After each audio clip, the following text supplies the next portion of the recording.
Nueva visita a un mundo feliz, de Aldous Huxley. Educación para la libertad. La educación para la libertad debe comenzar exponiendo hechos y enunciando valores, y debe continuar creando adecuadas técnicas para la realización de los valores y para combatir a quienes deciden desconocer los hechos y negar los valores por una razón cualquiera. En un capítulo anterior he examinado la ética social, en función de la cual se justifican y se hace que parezcan un bien los males resultantes del exceso de organización y del exceso de población. ¿Es que un sistema de valores así está de acuerdo con lo que sabemos del físico y del temperamento humanos? La ética social parte del supuesto de que la crianza tiene una importancia decisiva en la determinación de la conducta humana y de que la naturaleza, el equipo psicofísico con el que nacen los individuos, es un factor insignificante. Pero, ¿es esto verdad? ¿Es verdad que los seres humanos son únicamente los productos de su ambiente social?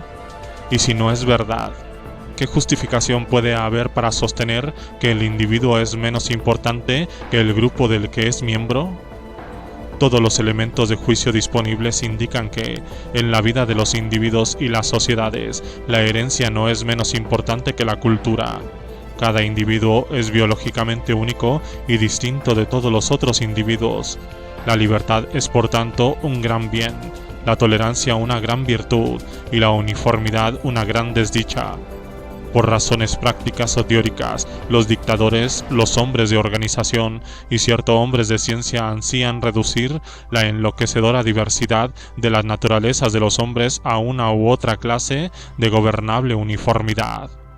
En el primer impulso de su fervor behaviorista, J.B. Watson declaró rotundamente que no podía encontrar apoyo alguno para las normas hereditarias de conducta ni para los especiales talentos musicales, artísticos, etc.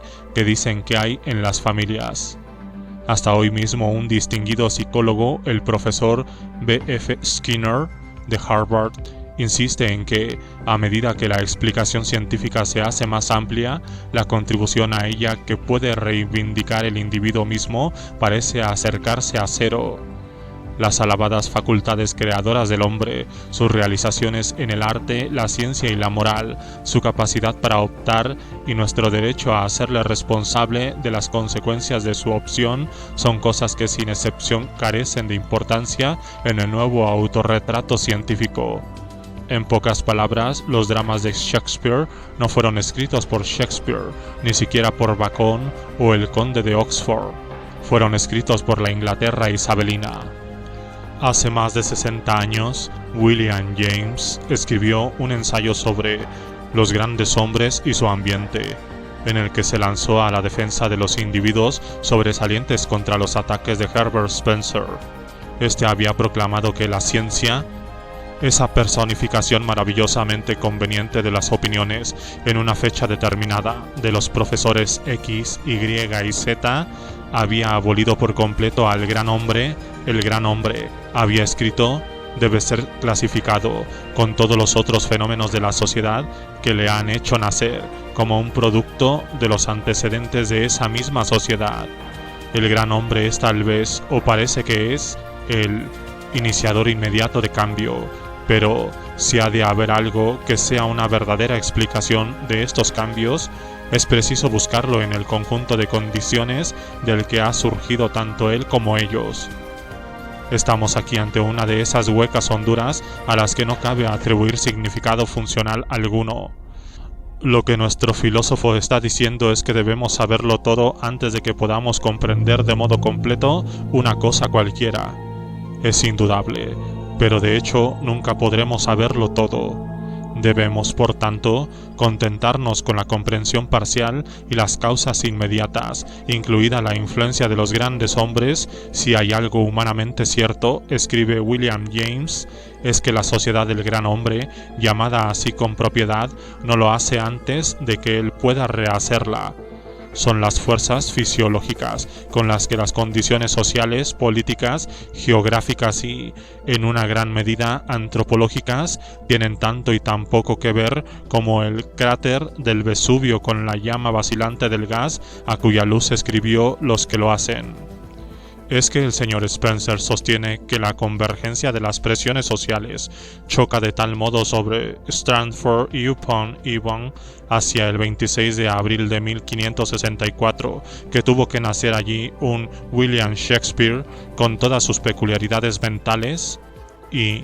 Quiere decir que si el susodicho William Shakespeare hubiese muerto de entiritis infantil, otra madre de Stratford-upon-Avon hubiera necesitado engendrar un duplicado del extinto para restablecer el equilibrio sociológico. El profesor Skinner es un psicólogo experimental y su tratado sobre ciencia y conducta humana está sólidamente basado en los hechos. Pero por desgracia los hechos pertenecen a una clase tan limitada que, cuando finalmente se lanza a una generalización, sus conclusiones son tan poco realistas como las del teórico victoriano. Ello es inevitable, porque la indiferencia del profesor Skinner por lo que James llama las fuerzas fisiológicas es casi tan completa como la de Herbert Spencer. Descartar con menos de una página los factores genéticos determinantes del comportamiento humano. No hay en su libro la menor referencia a los datos de la medicina constitucional, ni la menor alusión a esa psicología constitucional solo en función de la cual, a mi juicio, sería posible escribir una biografía completa y realista de un individuo en relación con los hechos importantes de su existencia. Su cuerpo, su temperamento, sus dotes intelectuales, su ambiente inmediato de momento a momento, su tiempo, su lugar y su cultura. Una ciencia del comportamiento humano es como una ciencia del movimiento en abstracto. Es necesaria, pero totalmente inadecuada para los hechos en sí misma. Consideremos una libélula, un cohete y una ola rompiéndose. Los tres son ilustraciones de las mismas leyes fundamentales del movimiento, pero cada uno de ellos ilustra estas leyes de un modo distinto y las diferencias son tan importantes por lo menos como las identidades. Por sí mismo, un estudio del movimiento apenas puede decirnos algo de lo que, en un caso dado, se está moviendo. Análogamente, un estudio de la conducta apenas puede decirnos algo por sí mismo del conjunto mente-cuerpo individual que, en un caso dado, está exhibiendo un comportamiento. Pero para nosotros, que somos mentes-cuerpos, el conocimiento de los conjuntos mentes-cuerpos es de primordial importancia. Además, sabemos por observación y experiencia que las diferencias entre los conjuntos mentes-cuerpos individuales son enormes y que algunos de estos conjuntos pueden tener y tienen una profunda influencia en su ambiente social. Sobre este último punto, el señor Bertrand Russell está de completo acuerdo con William James y prácticamente con todos, exceptuados los proponentes de las teorías spencerianas y behavioristas. Según Russell, las causas del cambio histórico son tres clases: el cambio económico, la teoría política y los individuos importantes. No creo, dice, que ninguno de estos factores pueda ser desconocido o totalmente explicado como efecto de causas de otra clase. Así, si Bismarck y Lenin hubiesen muerto en la infancia, nuestro mundo sería muy diferente de lo que, gracias en parte a Bismarck y Lenin, actualmente es. La historia no es todavía una ciencia y solo se puede lograr que parezca tal con falsificaciones y omisiones. En la vida real, en la vida que se vive día a día, el individuo no puede nunca ser explicado como un producto de las circunstancias exteriores. Solo en teoría sus contribuciones parecen acercarse a cero. En la práctica son la mayor importancia. Cuando se hace un trabajo en el mundo, ¿quién lo hace? ¿De quiénes son los ojos y oídos que perciben, la corteza que piensa, los sentimientos que motivan, la voluntad que vence los obstáculos? Desde luego, no los del ambiente social, porque un grupo no es un organismo, sino una organización ciega e inconsciente. Cuando se hace dentro de una sociedad se hace por individuos. Estos individuos están, desde luego, profundamente influidos por la cultura local, los tabúes, los principios morales, la información veraz o falsa heredada de lo pasado y preservada en un cuerpo de tradiciones orales o de literatura escrita, pero, sea lo que fuere, lo que cada individuo tome de la sociedad, o, para ser más exactos, de otros individuos asociados en grupos o de las simbólicas constancias compiladas por otros individuos vivos o muertos. Lo utilizará a su modo único, con sus sentidos especiales, su constitución bioquímica, su físico y temperamento, no al modo de ningún otro. Ninguna cantidad de explicación científica, por muy amplia que sea, puede eliminar estos hechos evidentes. Y recordemos que el retrato científico del hombre como producto del ambiente social que hace el profesor Skinner no es el único retrato científico. Hay otros parecidos más realistas. Veamos, por ejemplo, el retrato del profesor Roger Williams. Lo que pinta no es la conducta en abstracto, sino los conjuntos mentes-cuerpos comportándose, unos conjuntos que son los productos en parte del ambiente social que comparten con otros conjuntos y en parte de su propia herencia privada.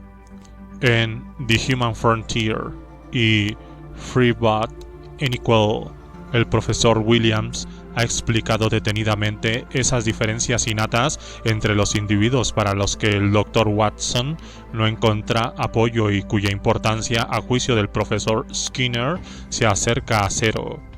Entre los animales, la variabilidad biológica dentro de una especie dada se hace más y más notable a medida que ascendemos en la escala de la evolución.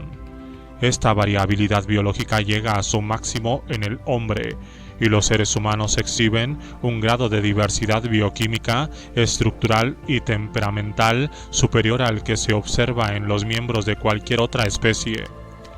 Es un hecho perfectamente observable, pero lo que he llamado voluntad de orden, ese deseo de imponer una inteligible uniformidad a la desconcertante variedad de las cosas y los acontecimientos, ha incluido a muchos a desconocerlo. Han reducido a un mínimo la singularidad biológica y han concentrado toda su atención en los más sencillos y, en el estado actual de los conocimientos, más comprensibles factores ambientales del comportamiento humano. Como consecuencia de estas ideas e investigaciones centradas en el ambiente, escribe el profesor Williams, la doctrina de la uniformidad esencial de los infantes humanos ha conquistado una vasta aceptación y tiene el apoyo de numerosos psicólogos sociales, sociólogos, antropólogos sociales y muchos otros, con inclusión de historiadores, economistas, educadores, juristas y hombres públicos. Esta doctrina ha quedado incorporada a las ideas que prevalecen en muchos de los que participan en la determinación de los principios educativos y de política, y es frecuentemente aceptada sin discutir por quienes piensan poco por propia cuenta.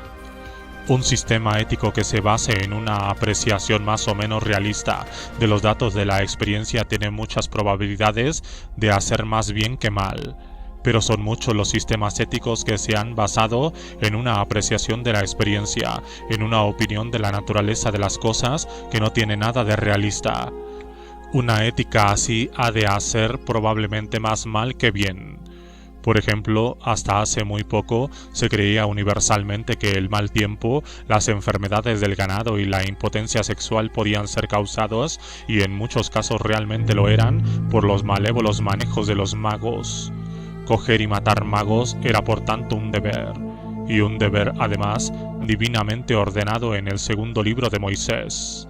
No permitirás que una bruja viva. Los sistemas de ética y de derecho basados en esta errónea opinión sobre la naturaleza de las cosas fueron la causa, durante los siglos en que fueron tomadas muy en serio por hombres con autoridad, de males aterradores. La orgía de espionajes, linchamientos y asesinatos judiciales que estas ideas equivocadas acerca de la magia hacía lógica y obligatoria no fue igualada hasta nuestros días, cuando la ética comunista, basada en una opinión errónea de la economía, y la ética nazi, basada en una opinión errónea de la raza, ordenaron y justificaron atrocidades en una escala todavía mayor.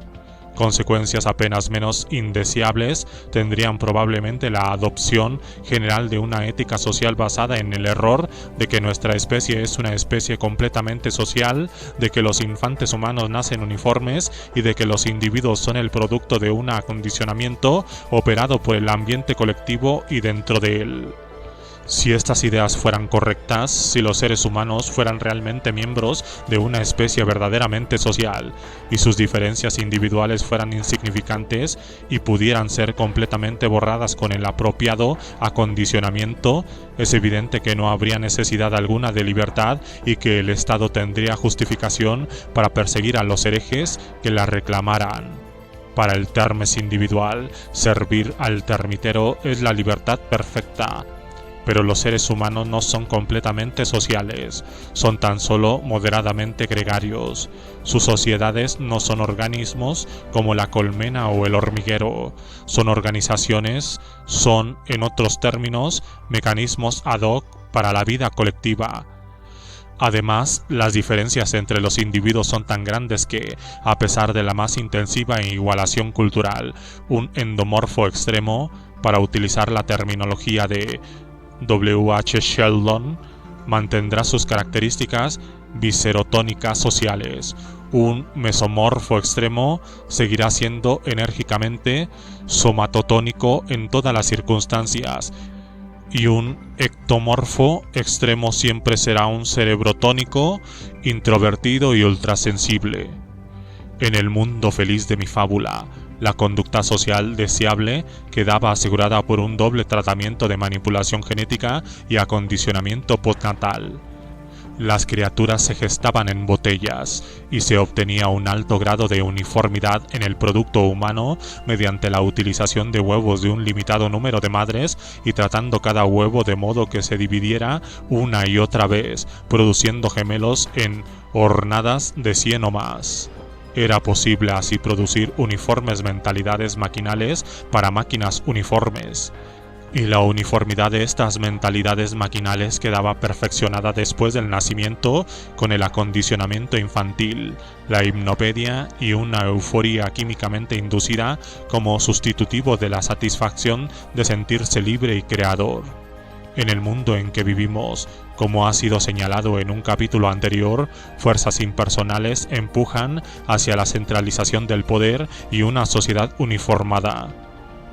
La uniformidad genética de los individuos es todavía imposible, pero el gran gobierno y la gran empresa poseen ya o poseerán pronto todas las técnicas para la manipulación de la mente que ha sido descrita en Un mundo feliz, y otras para las que no tuve suficiente imaginación. Sin medios para imponer la uniformidad genética a los embriones, los gobernantes del mundo excesivamente poblado y organizado de mañana tratarán de imponer la uniformidad social y cultural a los adultos y sus hijos.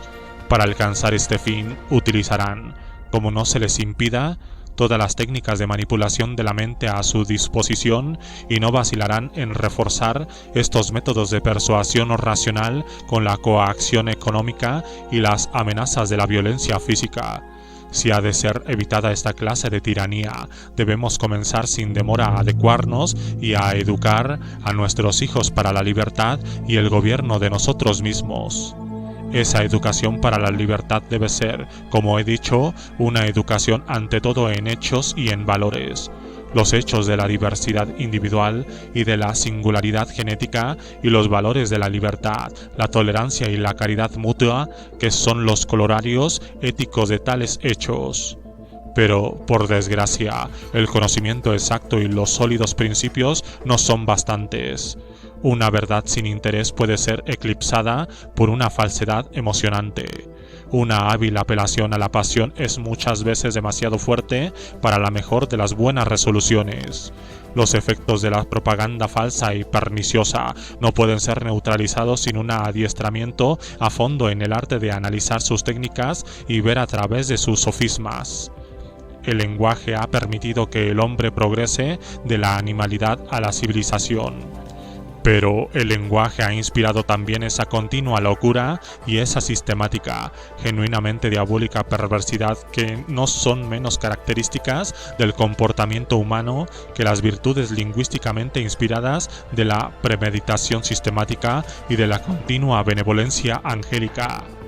El lenguaje permite a quienes los usan dedicar atención a cosas, personas y hechos, hasta cuando las cosas y las personas están ausentes y los hechos no están ocurriendo. El lenguaje procura la definición a nuestras memorias y, al traducir las experiencias en símbolos, convierte lo inmediato del deseo o el aborrecimiento, del odio o del amor, en principios fijos de sentimiento y conducta.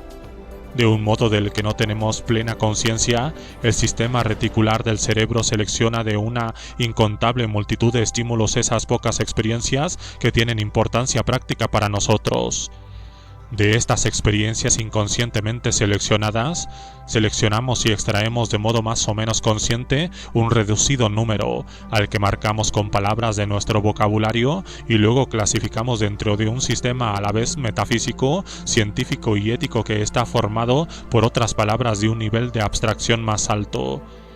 En los casos en que la selección y la extracción hayan sido dictadas por un sistema que no sea demasiado erróneo como opinión de la naturaleza de las cosas y en que los marbetes verbales hayan sido inteligentemente elegidos y su naturaleza simbólica claramente comprendida, nuestro comportamiento tenderá a ser realista y tolerablemente decoroso. En cambio, bajo la influencia de palabras mal elegidas y aplicadas, sin comprensión alguna de su carácter meramente simbólico, a experiencias que han sido seleccionadas y extraídas a la luz de un sistema de ideas erróneas, tendremos a comportarnos con una diabólica y organizada estupidez, de la que los animales mudos, precisamente porque son mudos y no pueden hablar, son beatíficamente incapaces. En su propaganda antirracional, los enemigos de la libertad pervierten sistemáticamente los recursos del lenguaje, con objeto de atraer o empujar a sus víctimas hacia el modo de pensar, sentir y obrar que ellos, los manipuladores de la mente, desean. Una educación para la libertad y para el amor y la inteligencia que son, a un mismo tiempo, las condiciones y los resultados de la libertad. Debe ser, entre otras cosas, una educación en el uso propio del lenguaje. Desde hace 2 o 3 generaciones, los filósofos han dedicado mucho tiempo y mucha meditación al análisis de los símbolos y al significado del significado. ¿Cómo se relacionan las palabras y expresiones que hablamos con las cosas, personas y sucesos con los que nos habemos en nuestra vida cotidiana? Examinar este problema nos exigiría mucho tiempo y nos llevaría demasiado lejos. Basta que digamos que disponemos actualmente de todo el material intelectual que se precisa para una sólida educación en el uso propio del lenguaje, para una educación en todos los niveles, desde el jardín de infantes hasta los cursos para graduados. Esta educación en el arte de distinguir entre el uso propio y el uso impropio de los símbolos debería ser inaugurada inmediatamente. En verdad, pudo haber sido inaugurada en cualquier momento de los últimos 30 o 40 años. Y sin embargo, en ningún sitio se enseña a los niños de un modo sistemático a distinguir la afirmación verdadera de la falsa, la significativa del carácter de significado. ¿Por qué es así? Porque sus mayores, inclusive en los países democráticos, no quieren darles esta clase de educación. A este respecto, la breve y triste historia del Instituto de Análisis de la Propaganda es significativa en grado sumo. El instituto fue fundado en 1937, cuando la propaganda nazi era más ruidosa y efectiva, por el señor Philene, el filántropo de Nueva Inglaterra. Bajo los auspicios de este centro, se hicieron análisis de propaganda no racional y se prepararon varios textos para la instrucción de los estudiantes secundarios y universitarios. Vino luego la guerra, una guerra total en todos los frentes, en el mental no menos que en el físico. Todos los gobiernos aliados dedicados a la guerra psicológica, insistir en la conveniencia del análisis de la propaganda parecía un poco falta de tacto. El instituto fue cerrado en 1941. Pero inclusive antes del estallido de las hostilidades había muchas personas a las que las actividades del centro parecían muy inconvenientes. Ciertos educadores, por ejemplo, desaprobaban la enseñanza del análisis de la propaganda alegando que inducirían al cinismo a los adolescentes. Tampoco los militares acogían con agrado tal enseñanza.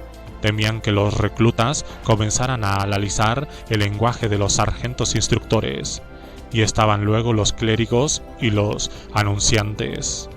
Los clérigos se pronunciaban contra el análisis de la propaganda alegando que un análisis así socavaría la fe y disminuiría la asistencia a la iglesia. Los anunciantes adoptaron la misma actitud por entender que tal análisis socavaría la lealtad a las marcas y reduciría las ventas. Estos temores y desagrados no carecían de fundamento. Un escrutinio demasiado a fondo por parte de demasiada gente del común de lo que dicen sus pastores y maestros pueden resultar profundamente subversivo. En su forma presente, el orden social depende para su continuación de la aceptación, sin demasiadas preguntas embarazosas, de la propaganda presentada por quienes tienen autoridad y de la propaganda santificada por las tradiciones locales. Una vez más, el problema consiste en encontrar el oportuno término medio.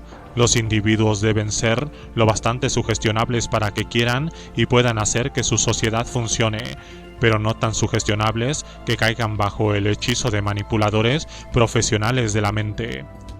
Análogamente, debe enseñárseles en materia de análisis de la propaganda lo suficiente para que no crean a ojos cerrados en la pura insensatez, pero no tanto que rehacen abiertamente las manifestaciones no siempre racionales de los bien intencionados guardianes de la tradición. Probablemente el feliz término medio entre la credulidad y el escepticismo total nunca podrá ser descubierto y mantenido por el solo análisis. Este planteamiento más bien negativo del problema tendrá que ser complementado por alguno más positivo. La enunciación de una serie de valores generalmente aceptables basados en un sólido cimiento de hechos, el valor ante todo de la libertad individual basado en los hechos de la diversidad humana y de la singularidad genética, el valor de la caridad y la compasión, basados en un hecho conocido de antiguo y descubierto de nuevo por la moderna psiquiatría, es decir, el hecho de que el amor es tan necesario para los seres humanos como la comida y el techo. Y, finalmente, el valor de la inteligencia, sin la que el amor es impotente y la libertad inasequible. Esta serie de valores nos proporcionará un criterio para que la propaganda pueda ser juzgada. La propaganda que resulte insensata e inmoral podrá así ser rechazada sin discusión.